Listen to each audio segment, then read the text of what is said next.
Ibadah saudara-saudara kita non muslim itu bunyikan toa sehari 5 kali dengan kenceng-kenceng secara bersamaan. Itu rasanya bagaimana?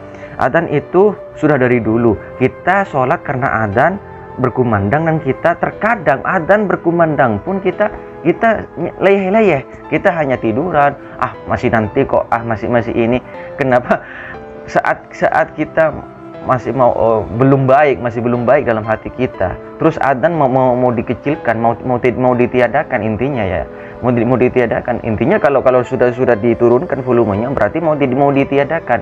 Apakah kita yang tidak baik akan menjadi baik atau malah semakin rusak? Pertanyaannya di situ. Assalamualaikum warahmatullahi wabarakatuh. Jumpa lagi di channel Faris Sang Petualang. Apa kabar sahabat dan juga subscriber Faris Sang Petualang?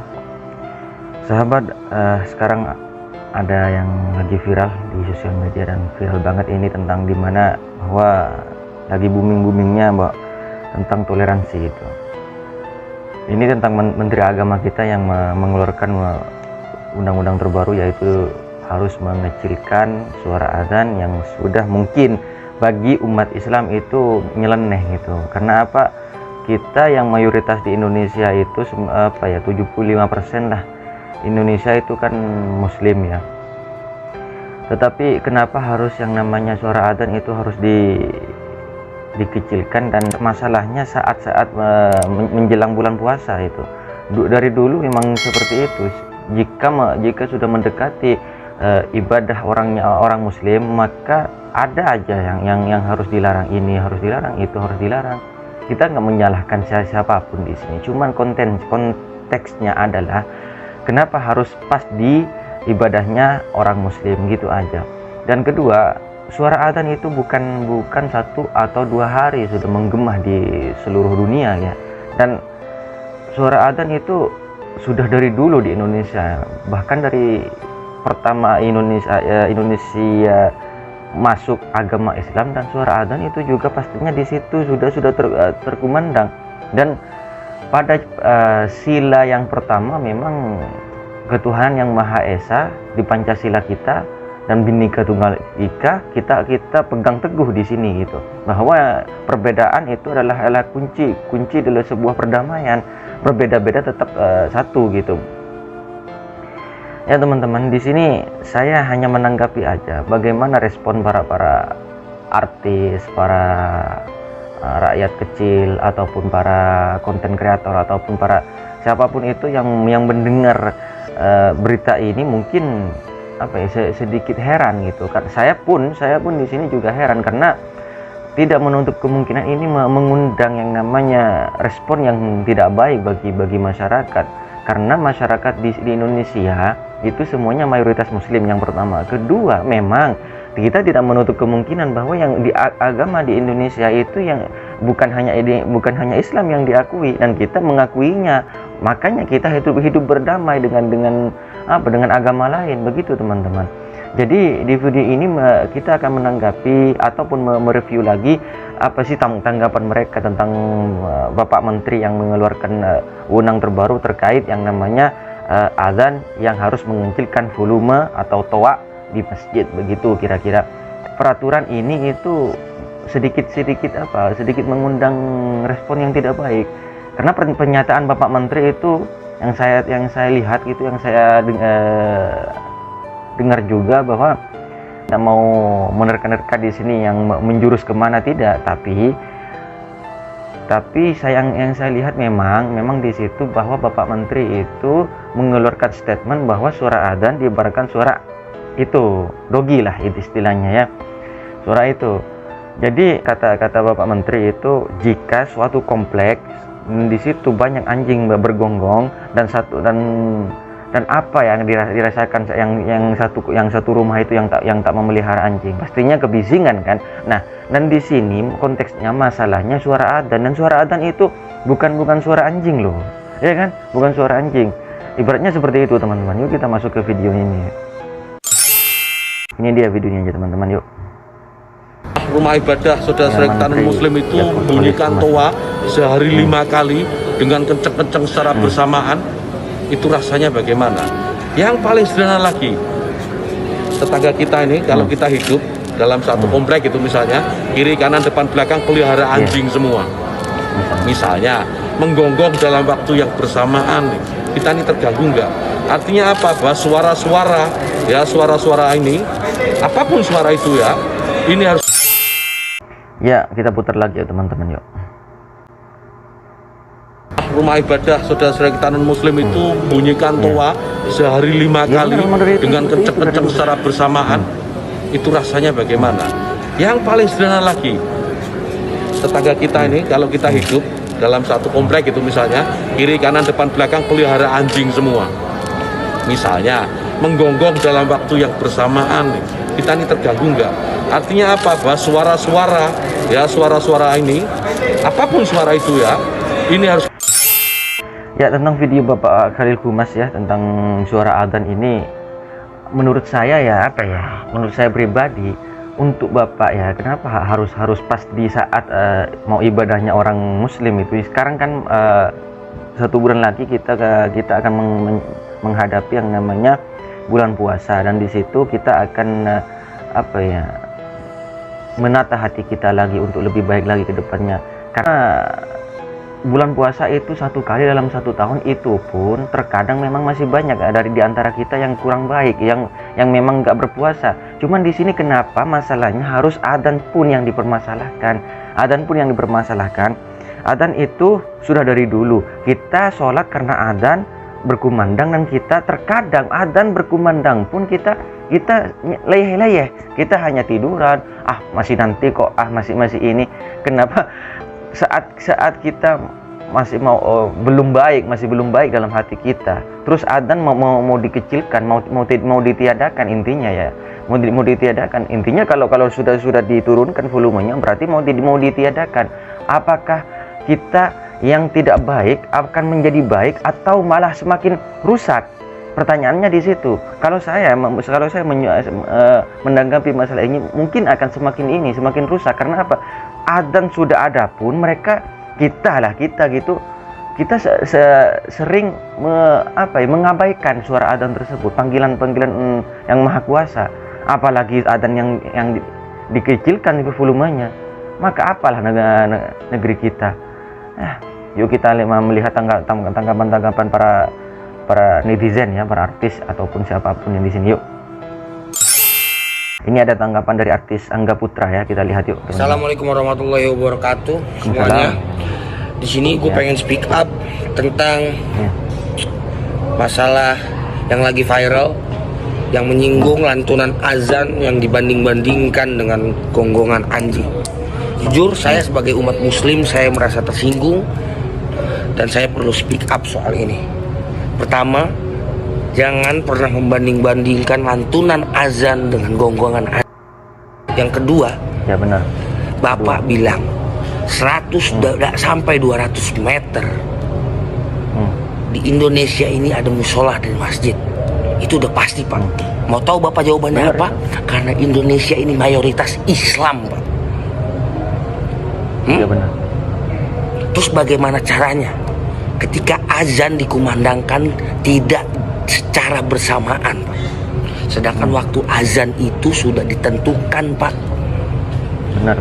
Jadi semua azan pasti dilantunkan secara bersama-sama. Saya memang tidak pintar dalam agama, saya Pak. setuju. Benar. Tapi paling enggak saya pernah menghabiskan masa kecil saya di madrasah, Pak. Sedikit banyak yang saya tahu. Pesan untuk Bapak, berhati-hati dalam bicara, Pak. Dan sekali lagi, Pak, mayoritas Indonesia ini adalah muslim. Siapa yang merasa terganggu atas lantunan azan? Mungkin itu hanya Bapak, bukan kami. Ya benar kata Mas Angga ya. Mayoritas di Indonesia itu adalah mayoritas muslim. Jadi berhati-hati dalam mengeluarkan statement, karena kita hidup bertetangga. Dari awal saya sudah jelaskan tadi, kita mengakui bahwa Indonesia bukan hanya Islam saja, bukan hanya Muslim saja. Kita mengakui agama-agama yang lain yang memang berdiri masih di Indonesia. Tapi kita hidup toleran kok dari dulu. Nah, kenapa harus adzan yang dipermasalahkan, Bapak? Yuk kita lihat komen-komenannya, yuk teman. Nah, aku yang Kristen tapi aku menghormati orang yang lagi azan. Aku setuju sama omongan ini. Omonganmu Mas katanya. Artinya ada yang angkat bicara juga, makasih yang Bang. Akhirnya ada yang angkat bicara, makasih ya Bang. Udah banyak pada speak kok para artis katanya. Saatnya kita bersatu. Gua dukung Abang katanya. Saya Kristen tapi saya sangat setuju. Bener. Kristen aja setuju ya teman-teman. Jadi mereka yang beragama non muslim itu setuju. Kenapa kita yang beragama Islam harus ini ya? Kan Bapak Menteri Khalil Yakut ini kan muslim ya. Rusia dan Ukraina, Indonesia versus Toa katanya. Bener Bang katanya. Bumi sudah mulai goyah. Mantap Bang, gue setuju. Setuju Bang, mantap semuanya ya. Ya teman-teman. Jadi intinya kita dalam hidup dalam mayoritas muslim itu setidaknya tidak mengecilkan sesuatu atau mengangkat sesuatu gitu. Kita tidak membedakan satu sama lain. Memang dalam agama itu hanya lakum dinukum waliyadin. Dalam agama itu kita dalam Islam itu memang lakum dinukum waliyadin, bagimu agamamu dan bagiku agamaku. Tapi dalam hidup bernegara itu beda. Hidup bernegara kita hidup berdampingan. Kita nggak harus mengganggu yang sana dan di sana tidak harus mengganggu yang sini gitu intinya teman-teman. Yuk kita lihat video yang lain nih teman-teman, tanggapan yang lain ya teman-teman. Assalamualaikum warahmatullahi wabarakatuh. Ini netizen ya, netizen ini. Kalau yang tadi artis. Bahkan yang 3SA. Selamat malam. Ini tanggapan dari Arab Saudi sendiri. Ini ibu ini mungkin Kalian seorang tahu TKW ya. siapa? Ini adalah seorang tokoh agama. Ya benar. Yang punya jabatan tinggi, Bapak Menteri. Iya benar Bapak Menteri. Menteri Agama, Bapak Yakut. Tapi sayang, seribu sayang Pak. Bapak menyamakan suara azan dengan suara anjing. A'udzubillahi minasyaitonir rajim. La haula wala quwwata illa billah. Ish hada? Shoo mushkilah? Silakan. Mushkilah wallah. Saya ngerti dikit-dikit muskilah. Inta ma tastahil ala wajhik ya ma'afal. Ma tastahil ala wajhik ya ma'afal. Shoo hada? Ruh angalan. Ma nafsik ya ma'afal. Waalaikumsalam, malam cantik. Waalaikumsalam ya Allah. Waalaikumsalam. Masya Allah katanya. Ini komenannya sih banyak, cuman saya nggak bisa baca satu-satu. Intinya ya teman-teman, bahwa kembali lagi ke konteksnya tadi, kita hidup bernegara. Kalau beragama mungkin boleh beda, tetapi kita dalam konteks bernegara itu harus satu sama lain, harus saling menghormati. Dan Bapak ini secara tidak langsung sudah mengecilkan muslim ya, kira-kira seperti itu, mengecilkan muslim. Padahal Bapak Menteri ini kan muslim ya. Oke lah, Bapak mungkin seorang menteri dan mungkin toleransinya ingin tidak harus muslim terus yang diprioritaskan, mungkin seperti itu. Cuman di sini Bapak, kita hidup di mayoritas dan orang yang non muslim pun mereka tidak terganggu. Kenapa Bapak yang terganggu? Itu ya, mungkin seperti itu teman-teman. Yuk, ini ada tanggapan dari bagaimana Bang dengan suara Bang rakyat ketika Anda Hai-Hai, membandingkan suara azan dengan gonggongan rakyat yang bersuara, nggak dengar ya? Bukan cuma yang beragama Islam, beberapa kawan kita yang non muslim juga menyampaikan kalau mereka tidak merasa terganggu selama ini. Jadi sebenarnya apa yang dipermasalahkan? Apa yang ingin dituju saat membandingkan dua hal yang tidak seharusnya disandingkan? Kita yang selama ini berusaha untuk saling menghargai antar umat beragama kecewa dengan pernyataan tersebut. Suara azan dipermasalahkan, lantas bagaimana dengan suara rakyat? Ketika Anda membandingkan suara azan dengan gonggongan rakyat yang bersuara, nggak dengar ya? Bukan cuma yang beragama Islam, beberapa kawan kita yang non muslim juga menyampaikan kalau mereka tidak merasa terganggu selama ini. Jadi sebenarnya apa yang dipermasalahkan? Apa yang ingin dituju saat membandingkan dua hal yang tidak seharusnya disandingkan? Kita yang selama ini berusaha untuk saling menghargai antar umat beragama kecewa dengan pernyataan tersebut. Benar ya teman-teman. Dan ini yang terakhir ya. Ini ada Bapak Saha ya. Kali ini kita akan menolak untuk mengecilkan suara volume suara azan. Bahkan mau nambahin speakernya yang udah tambahin ada itu. Mantap bang, mantap, tambahin aja itu tuanya sekalian. Saya akan membesarkan kayak lagi daripada gitu. mengecilkan suaranya. Yang kita hidup di ini Juga apa ya? Guys, kali ini kita akan mengurangi volume speaker adan. Saya bahkan mau nambahin speakernya yang tadinya 1 jadi 3. Daripada saya mengecilkan suara adan. Suara saya akan membesarkan lagi daripada mengecilkan suaranya. Tambah toanya juga jadi 3. Ya, oke teman-teman, begitu tanggapannya. Teman-teman kalau ada yang mungkin yang mau ditambahkan silahkan komen di bawah ataupun follow Instagram kami. Cuman ya teman-teman, intinya kita tidak menyalahkan satu sama lain, cuman dikoreksi lagi ya Bapak kita, Bapak Menteri Khalil ya, Yakut Khalil ya. Cuman di sini saya tambahkan sedikit saja bahwa memang kita hidup di zaman di era digital, dan saat kita ngomong sesuatu itu semuanya ke-record Bapak. Di sini pagar memang nggak mendengar, cuman kamera itu semuanya merekod apa tingkah laku kita. Begitu aja teman-teman. Terima kasih sudah menonton video ini. Kalau ada yang mau ditambahkan silahkan komen di bawah ya. Terima kasih and wassalamualaikum warahmatullahi wabarakatuh.